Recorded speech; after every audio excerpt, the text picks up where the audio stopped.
Ekwirwo aya kenda marutirwo ceceni-inĩ ya borithi ya Muthithi kuria mekuhingĩrĩtwo, na ĩmwe kwa ĩmwe matwarwo nginya igoti-inĩ namba 2 rĩa Kĩgumo kaunti-inĩ ĩno ya Murang'a.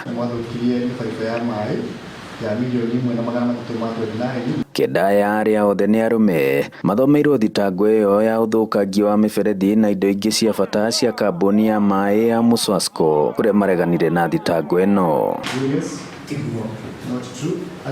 Thutha ũcio mũcirithania wa Nyaga amatuĩra ndosho kana bail nĩguo marekio ya ciringi mirioni 1.2 mbeca baribari o mũndũ nginya tarĩki 1/4 rĩrĩa cira ũyũ ũkagwetwo, na no rĩo kũngĩthũrimwo werũ ndosho ĩyo ya bail harĩ arĩa matagakorwo mahotete kũmĩruta. The meantime, a client yakwa nĩ mekũgeria nĩ mahe instruction yone kana no to appeal decision ĩyo tugerie ku review decision ĩyo ya mirioni 1.2 tondũ client yakwa makĩigua atĩ ũhoro ũcio nĩ kana mbeca icio maretio cia board nĩ nene na ti andũ mena ũhoti, nĩ andũ maruta wĩra na kũrĩa mĩena ya Karinga na Kenyona.